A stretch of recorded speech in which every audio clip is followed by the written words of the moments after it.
Mr. Deputy Speaker, I thank Mr. Kenneth Tiong as well as Associate Professor James Lim for bringing this motion before the House, as well as Mr. Edward Chia for the amendments that he made to propose to the motion, as well as all the members who spoke before us for contributing to what have been a very rigorous as well as substantive debate.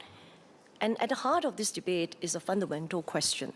How do we ensure that Singapore enterprises can continue to thrive in a rapidly changing world? The answer matters because our enterprises are central to Singapore's success.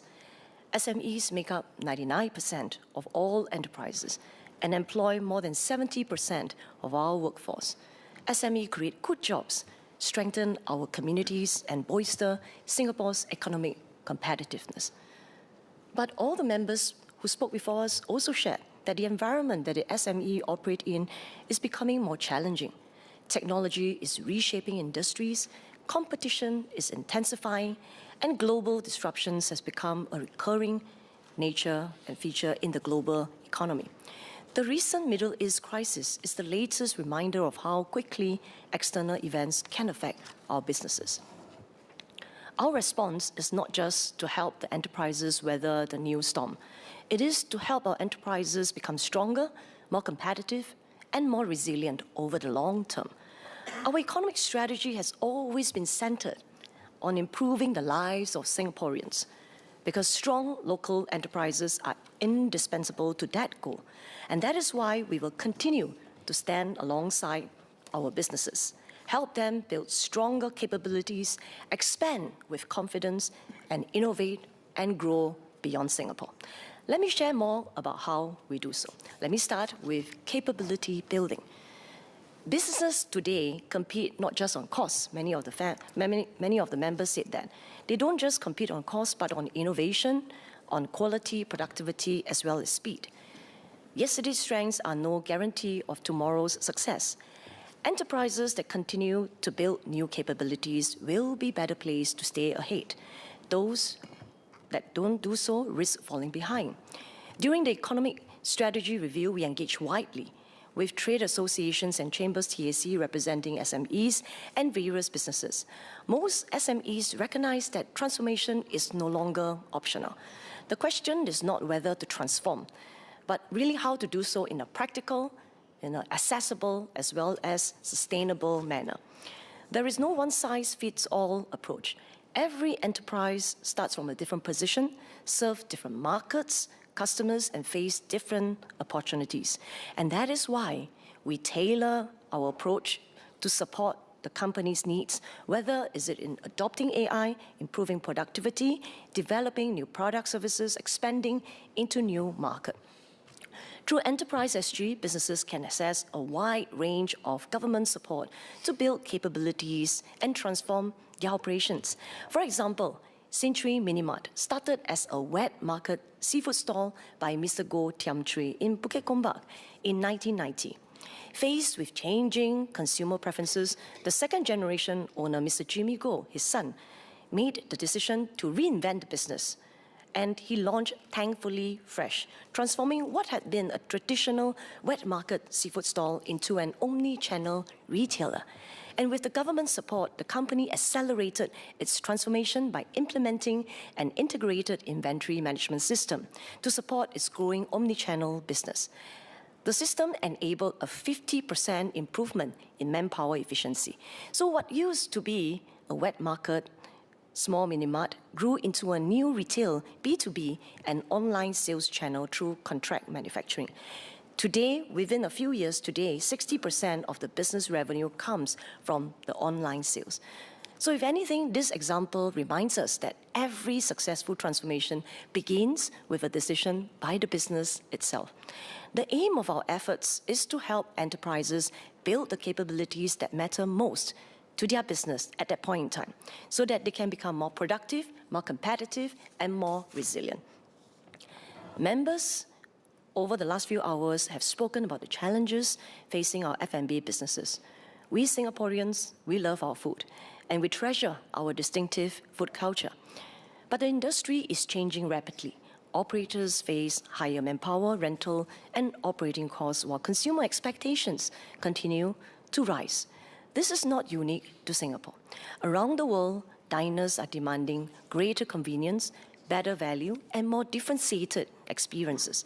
Digital platforms, food delivery, and social media have transformed how customers discover and consume food.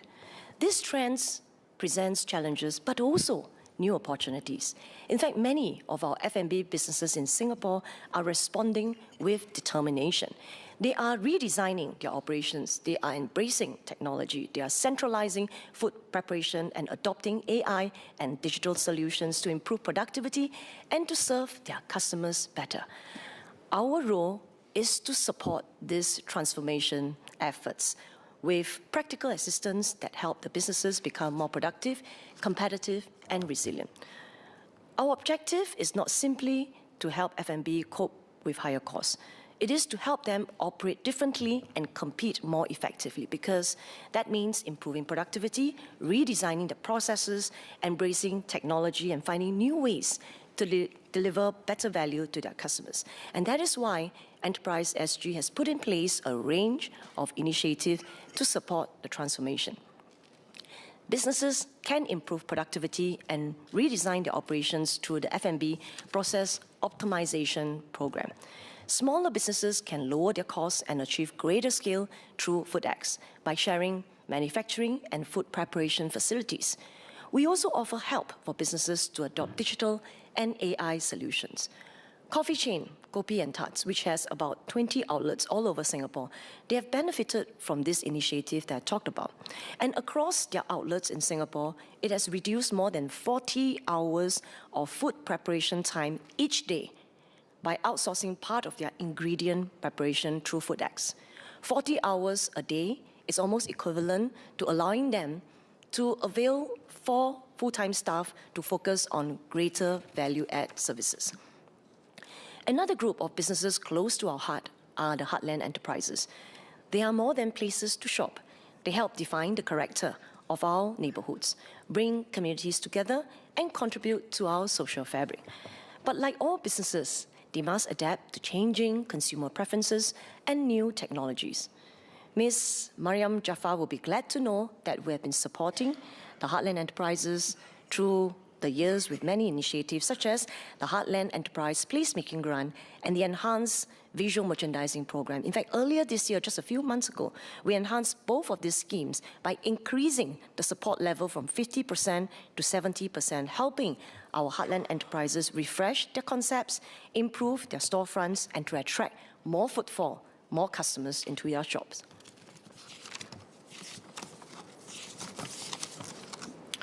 So whether young or established, traditional or modern, every enterprise must continue building new capabilities to remain competitive.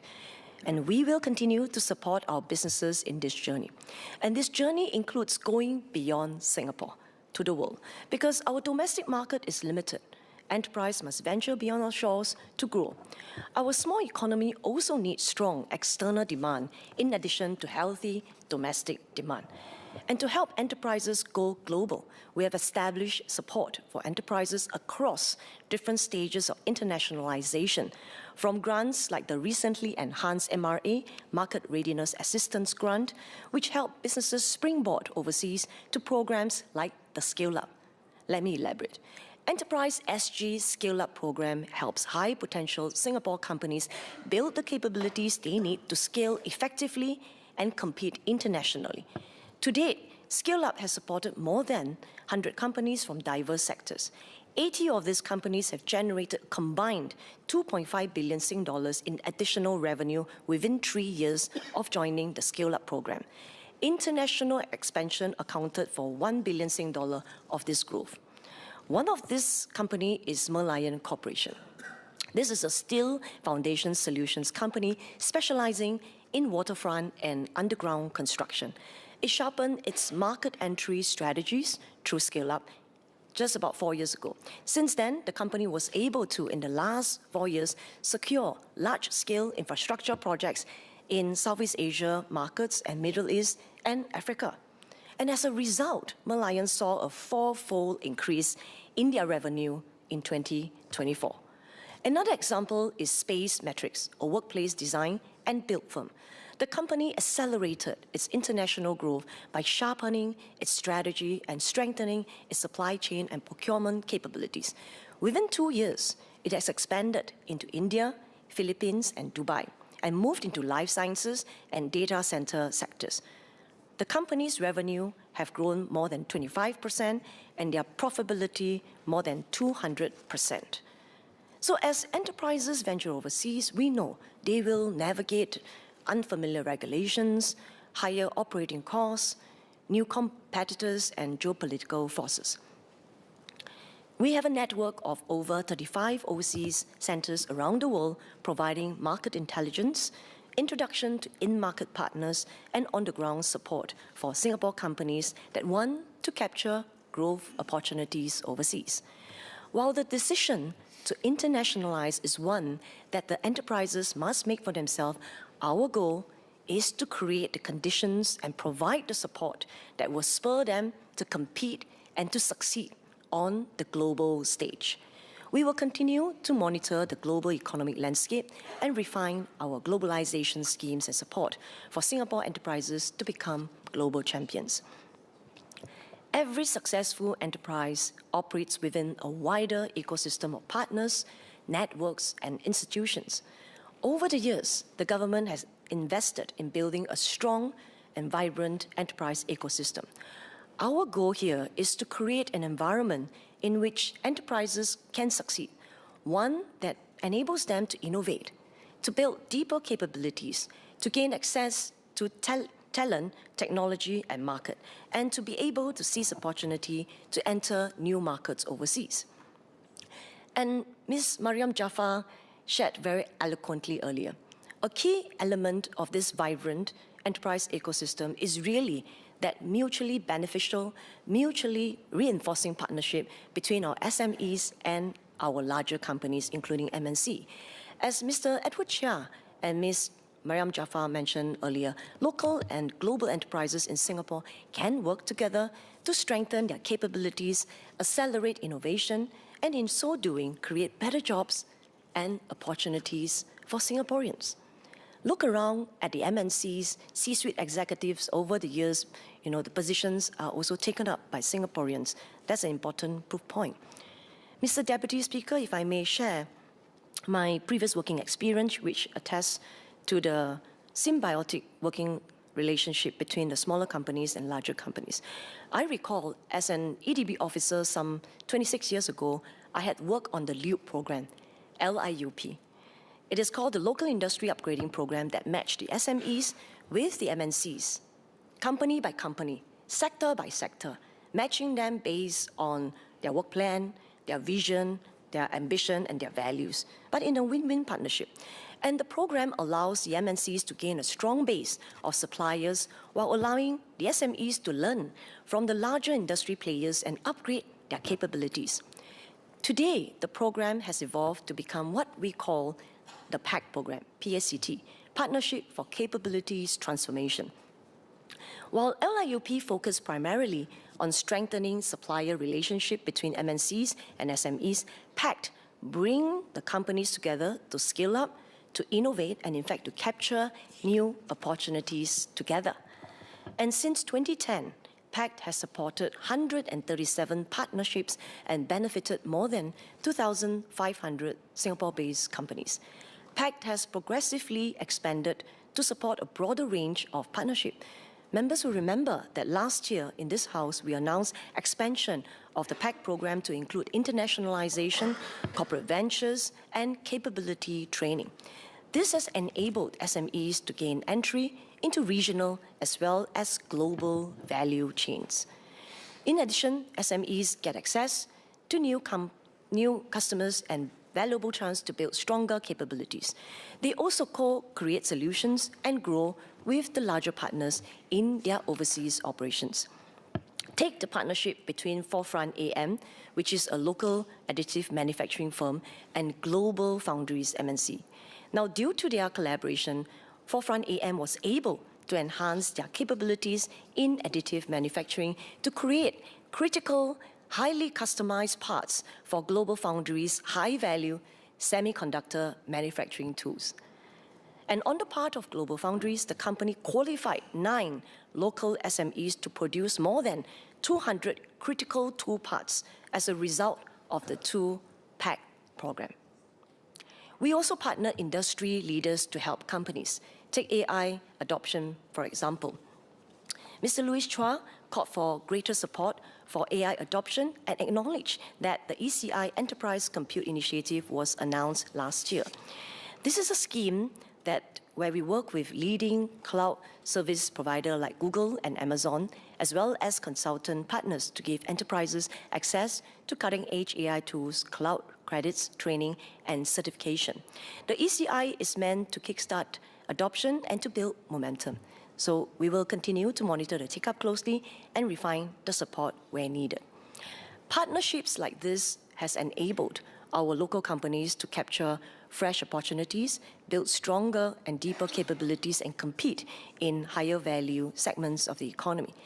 As shared by Mr. Satyandi Supat, attracting MNC investments and the support we provide to local enterprises are complementary strategies. A robust economy needs the contributions of both the MNCs and SMEs. On that note, let me now turn to another important pillar in our vibrant enterprise ecosystem, our close partnership with TACs. As Mr. Mark Lee noted earlier, TACs play an important role as trusted intermediaries because the TACs not only represent enterprises and their respective sector, they also help the businesses cope with shifts like moving towards sustainability, digitalization, and workforce transformation. They are also instrumental in developing shared solutions as well as aggregating industry needs. So we will continue to work closely with all our TACs in Singapore as they lead initiatives that bring businesses together to address common challenges and to seize new opportunities. And furthermore, the TACs have contributed their insights and industry perspectives on the needs of their sectors as part of our ESR process. The ESR recommendations and the directions we are taking reflect our TACs' input and feedback. We value our close partnerships and dialogue with our TACs because we do not work in silos. The door is always open for discussion.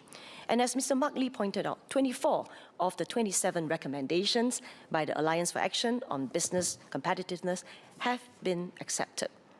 In fact, in April 2024, we set up the Inter-Ministerial Committee, IMC, for Pro-Enterprise Rules Review, chaired by DPM Gan Kim Yong, as well as the various ministers to oversee the agency's efforts to improve regulatory efficiency and to reduce compliance burden, especially for SMEs. And the IMC has achieved progress in these few areas within 2 years. For example, 93% of all business regulatory applications have published service standards, with 80% of them committing to processing the applications within 30 working days. Agencies have also reviewed their license validity period. Today, 45% of the licenses have validity period of at least 3 years. This will increase to 80% of licenses by year 2029. In parallel, we also started the SME Pro-Enterprise Office last year to cut red tape and to help our businesses address regulatory challenges, especially when it involves multiple agencies or emerging nascent sector. This approach keeps our enterprise ecosystem vibrant as government and regulations stay responsive to the needs of our businesses, to the needs of our SMEs. And recently, just 3 months ago in May this year, JTC streamlined lease transfer for smaller industrial sites with remaining tenure, reducing the processing time from 2 months to 1 month to help our businesses acquire space and respond more quickly to changing needs.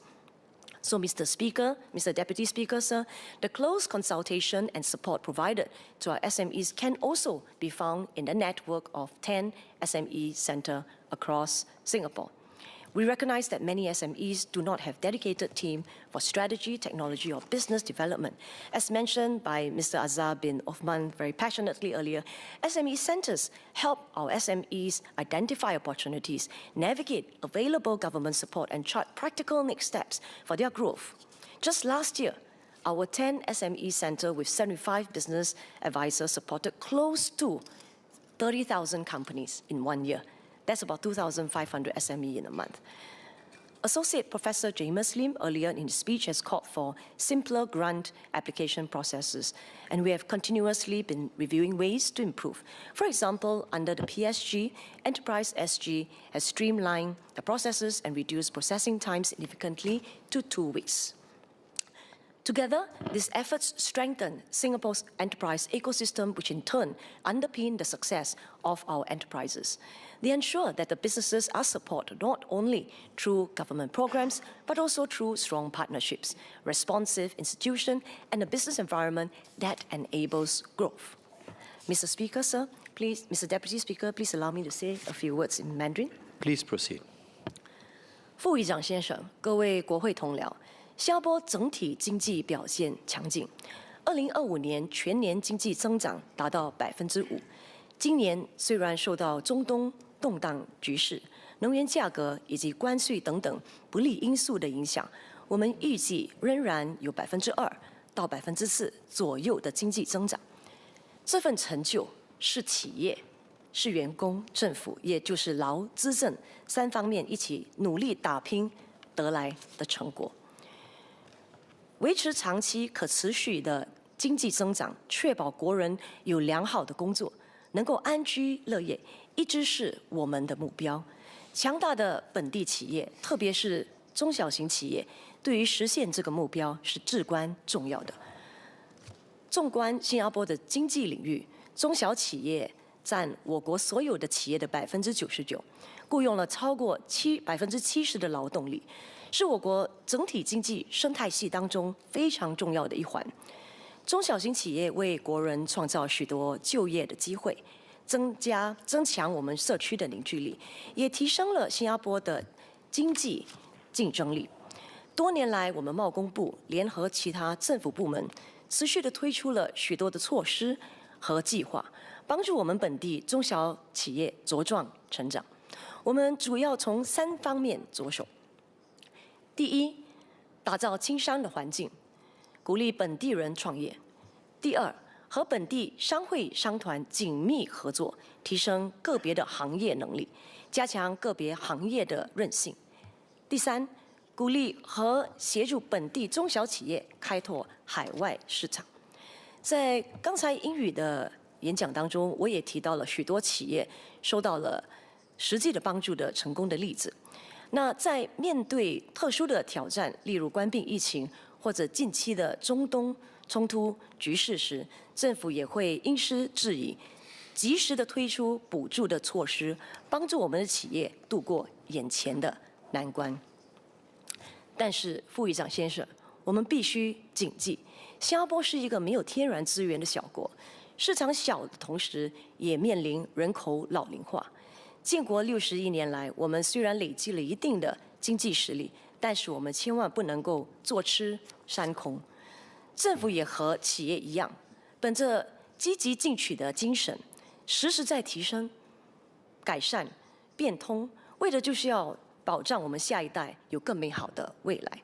在进行经济策略检讨期间，我们和7700家企业以及各个行业的商会和商团代表进行了广泛的讨论和沟通，这当中包括了我们本地的传统企业以及邻里商联会的代表，聆听大家的担忧，听取大家的意见。副议长先生，每家企业都是独一无二的，每家公司也有不同的发展阶段，起点不同，服务的客户群不同，面临的挑战和机遇也不一样。关键是老板、合伙人和员工有没有意愿，想方设法让企业长久经营、持续成功。我们都知道，昨天的优势并不能保证明天的成功。持续不断的努力提升能力的企业，能够走得更长远。副议长先生，新加坡的经济发展和未来成功将取决于我们国家积极进取的企业精神，以及国人的团结一心。我们相信，只要本地企业致力于提升本身的能力，把握国内外的发展机遇，同时相互的合作，就一定能够持续的经营，取得良好的发展。政府一定会继续创造有利的条件，让我们的企业精神蓬勃发展，携手企业和国人齐心协力，共创更美好的未来。Mr. Deputy Speaker, we have debated this motion and heard a range of views and suggestions. We share the same vision to see Singapore's economy succeed, businesses thrive, and good jobs created for Singaporeans. The government continues to support and stand alongside our Singapore enterprises. Our goal is not just to help businesses weather the new storm, but to help them grow, to help them improve their competitiveness and strengthen their resilience to scale and compete internationally. We will continue to create the conditions of a vibrant and effervescent enterprise ecosystem to help them to flourish and thrive. And while we catalyze the ideal environment, it is the enterprises that continuously innovate, adapt, and strengthen capabilities that will thrive and conquer new markets.